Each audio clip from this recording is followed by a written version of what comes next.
अकेलापन एक ऐसा शब्द जिससे सब घबराते हैं। अगर मैं कहूं कि आपको अकेले रहना है तो आप परेशान हो जाएंगे, क्योंकि हमें इसकी आदत नहीं है, ना ही हम ऐसा करना चाहते हैं। बदलते जमाने के साथ लोगों का रहन सहन तो बदल ही रहा है, साथ ही जीने का तरीका भी बदल रहा है। कई लोग ऐसे हैं जो किसी मजबूरी में, जैसे नौकरी इत्यादि के कारण अकेले रहते हैं, तो कई लोग ऐसे हैं जो अपनी मर्जी से अकेले रहना पसंद करते हैं, अपने काम को सच्ची लगन से अकेले ही करते हैं। जो लोग अपने मर्जी से अकेले रहते हैं उनमें कुछ अलग ही गुण होते हैं। ऐसे लोग जीवन में सफलता जल्दी हासिल कर लेते हैं। अकेले रहने के फायदे अगर आपने समझ लिया तो समझो आपने पूरी जिंदगी समझ ली। अकेले रहना किसी के लिए वाकई आसान काम नहीं है। अकेले रहने का लेकिन ये भी मतलब नहीं है कि हम अपने घर परिवार मित्रों से दूर रहें। अकेले रहने की भी एक कला है जो आगे आपको इस कहानी में पता चलेगा। अकेले रहने का यहाँ मतलब है एकांत में रहकर अपने काम को, अपने सम्मान को, अपनी प्रतिष्ठा को, अपने अंदर झांकने की कला को, अपने उज्जवल भविष्य को आप कैसे आगे बढ़ा सकते हैं उसके बारे में जानना। हम अकेले रहने के उन 7 अमूल्य गुणों के बारे में भी जानेंगे इस कहानी के माध्यम से। एक व्यक्ति एक गुरु के पास आया और बोला, गुरुदेव, मेरे दुख का कारण क्या है? गुरु बहुत ही बड़े आत्मज्ञानी व्यक्ति थे। गुरु ने कहा, अपने आप को चीजों से चिपका लेना, चीजों को पकड़ लेना और उन चीजों के प्रति आसक्त होकर उसके पीछे भागना ही तुम्हारे दुख का कारण है।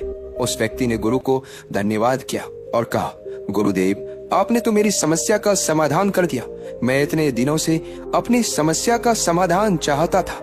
आपका धन्यवाद गुरुदेव। यह कहकर वह व्यक्ति वहां से जाने लगा। गुरु ने कहा, पूरी बात तो सुन लो। उस व्यक्ति ने कहा, नहीं गुरुदेव, आपका इशारा मिल गया, बस वही काफी है, और समझदार को इशारा ही काफी होता है। 1 महीने के बाद वह व्यक्ति फिर से गुरु के पास आया। इस बार उस व्यक्ति का हाल बहुत ही बुरा था। वो बहुत ही दुखी था और सीधे गुरु के चरणों में गिर गया और कहा, गुरुदेव, आपने जो कहा था मैंने वैसा ही किया, पर मुझे सुख नहीं मिला, मुझे तो और दुख मिल रहा है। गुरु ने उस व्यक्ति से पूछा, तुमने ऐसा क्या किया? व्यक्ति ने कहा, मुझे अपने परिवार वालों से, मित्र, रिश्तेदारों से दुख मिल रहा था। मैंने उसे छोड़ दिया और छोड़कर चला गया। 2-4 दिन तो मुझे अच्छा लगा, पर धीरे धीरे मुझे उनकी याद आने लगी। अपने माता पिता, अपनी पत्नी, अपने बच्चे याद आने लगे। रिश्तेदार, यहाँ तक कि अपने शत्रु भी मुझे याद आने लगे। इतना दुखी तो मैं उनके पास रहकर भी नहीं था जितना मैं उनसे दूर होकर हो गया हूँ। इसलिए आज मैं वापस घर जाने के लिए निकला था और आपके पास आ पहुंचा। आपने मुझे इतनी गलत सलाह क्यों दी गुरुदेव? गुरु मुस्कुराए और गुरु ने कहा, तुम परिवार को छोड़कर भागे, मित्रों, रिश्तेदारों, यहाँ तक कि शत्रुओं को भी छोड़कर भागे, पर यह तुम्हारी गलत फहमी थी कि तुम छोड़कर भाग रहे हो।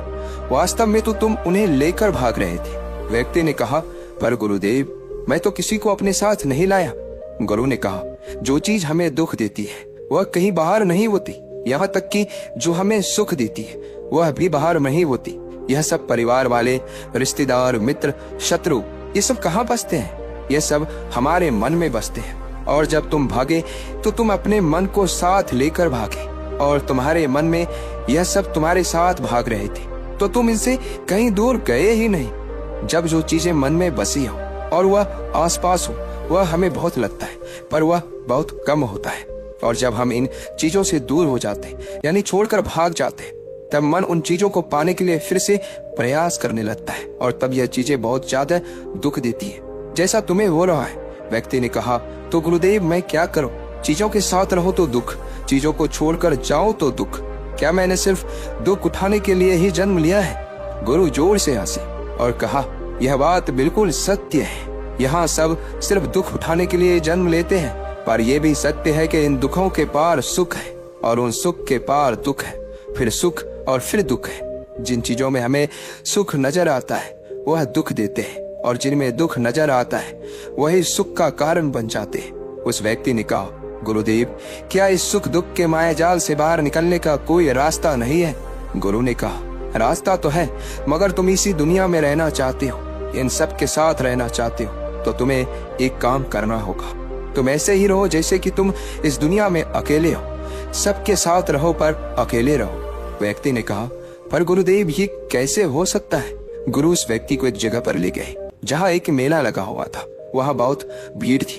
गुरु ने कहा, देखो अपने आसपास यह किसी को जानते हो क्या? व्यक्ति ने कहा, नहीं, यहाँ तो कोई भी मेरी जान पहचान का नहीं है। गुरु ने कहा, क्या तुम यहाँ अकेले हो? व्यक्ति बोला, हाँ गुरुदेव, बिल्कुल अकेला हूँ। गुरु ने कहा, नहीं, तुम्हारे मन में कुछ चल रहा है, तुम अकेले नहीं हो। व्यक्ति ने कहा, हाँ, मैं जल्द से जल्द अपने घर जाना चाहता हूँ, अपने पत्नी से, अपने बच्चों से, अपने माता पिता से मिलना चाहता हूँ, अपने मित्रों से मिलना चाहता हूँ, वही मेरे मन में चल रहा है।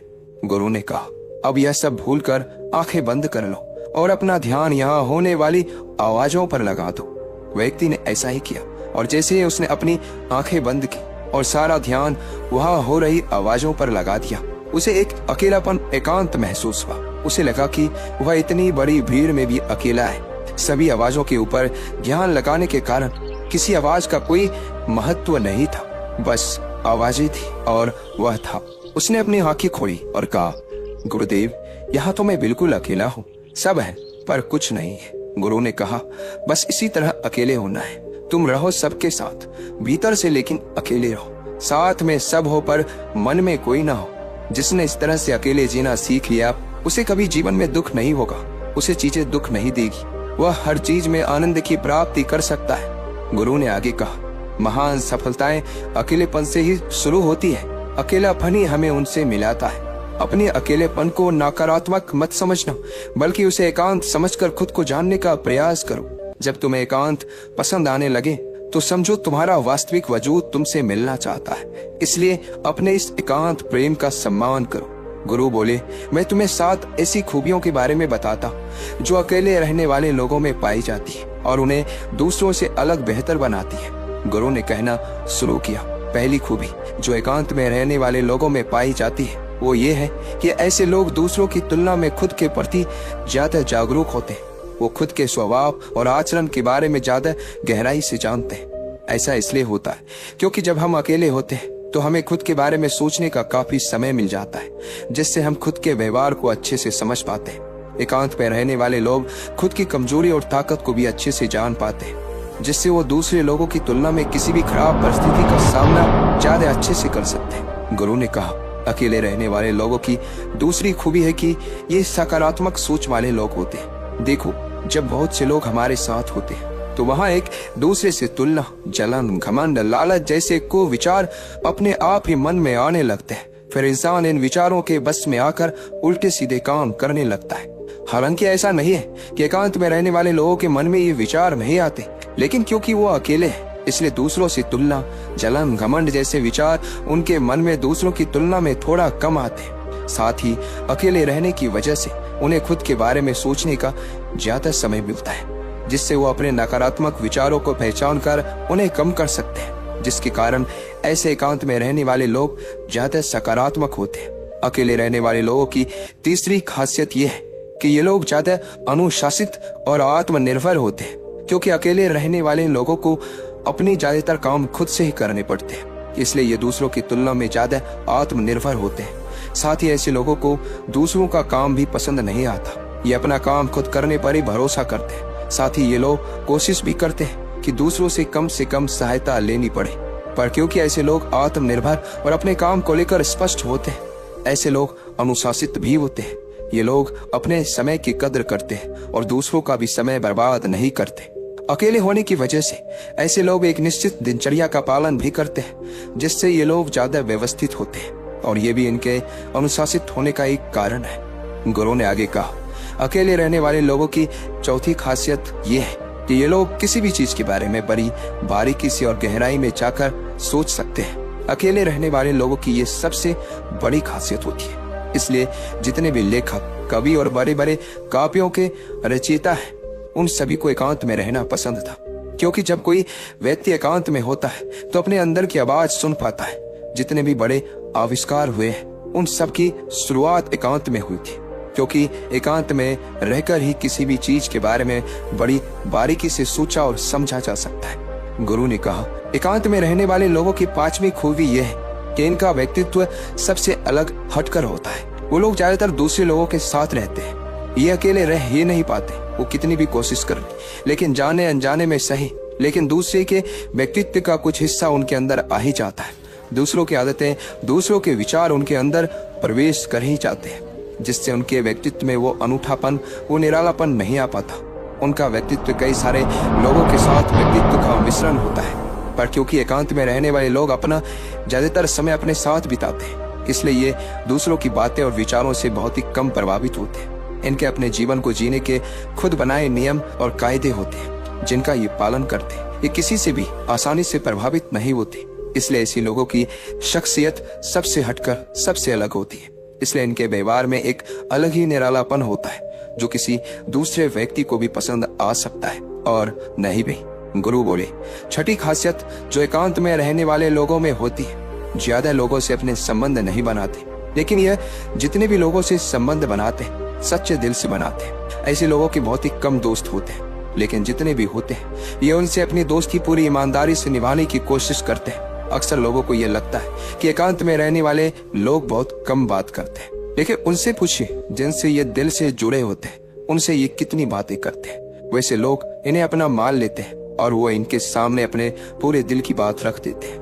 अकेले रहने वाले लोग बहुत ही कम लोगों के साथ संबंध रखते हैं, लेकिन जरूरत पड़ने पर वो अपनी तरफ से पूरी मदद करने के लिए तैयार रहते हैं। इसलिए इनके रिश्ते कम लोगों से तो होते हैं, लेकिन जिनके साथ भी होते हैं बहुत मजबूत होते हैं। अगली खासियत, अकेले रहने वाले लोग मानसिक तौर पर और भावनात्मक रूप से मजबूत होते हैं, क्योंकि उन्हें पता होता है कि अगर कोई समस्या उनके ऊपर आती है तो उन्हें अकेले ही उन समस्या से निपटना पड़ेगा। ऐसा बार बार करने से उनके अंदर खुद के प्रति आत्मविश्वास बढ़ जाता है, और आत्मविश्वास एवं आत्मसम्मान के बनने से वो मानसिक और भावनात्मक तौर पर और मजबूत होते चले जाते हैं, और ये मान लेते हैं कि कोई भी ऐसी समस्या नहीं है जिससे वो अपनी दृढ़ इच्छा शक्ति के दम पर हरा ना सके, और यही एक सोच उन्हें दूसरों से अलग बनाती है। इतना कहने के बाद गुरु चुप हो गए। उस व्यक्ति ने कहा, गुरुदेव आपकी सारी बात तो ठीक है, लेकिन ये कब कहा जा सकता है कि अकेलापन एक वरदान है? ये सुनकर गुरु ने कहा, अकेलापन हमेशा से ही एक वरदान रहा है, अगर हम उस समस्या को पूरी सकारात्मकता के साथ उपयोग कर पाए तो। क्योंकि जब हम दुनिया के लोगों के साथ होते हैं तब हम भीड़ का हिस्सा होते हैं, लेकिन जब हम अकेले होते हैं तब हम खुद के साथ होते हैं। जब हम खुद के साथ होते हैं तभी हम अपने समय का सदुपयोग, खुद का आकलन, खुद के शौक, सभी बातों पर अच्छे से ध्यान दे सकते हैं, अपनी कमजोरियों पर भी काबू पा सकते हैं, और ऐसा कह सकते हैं कि सच में अच्छाई की राह और इंसानियत की मंजिल भी पा सकते हैं। उस व्यक्ति को गुरु की बात समझ आई और वह गुरु को धन्यवाद कहकर चला गया। जिन चीजों को हम पाना चाहते हैं वो तब तक हमें दुख देती है जब तक कि हम उसे पा ना लें। जब हम उसे पा लेते हैं तब वह फिर से हमें दुख देती है कि वह कहीं हमसे छूट ना जाए, और जब वह हमसे छूट जाती है तो फिर से हमें दुख देती है। उसके जाने का दुख तो बहुत गहरा होता है। जीवन भर हम एक चीज को पकड़ते हैं, फिर दूसरी चीज को पकड़ते हैं, तीसरी चीज को पकड़ते हैं, और पीछे की चीजों को विदा करते रहते हैं। इसी तरह हम सुख पकड़ते हुए दुख को पकड़ते चलते हैं। पर जिस व्यक्ति ने अकेले रहना सीख लिया, वह परिवार में, समाज में सब कुछ करते हुए आनंद की प्राप्ति करते हैं, सारे कार्यों को पूरा करते हुए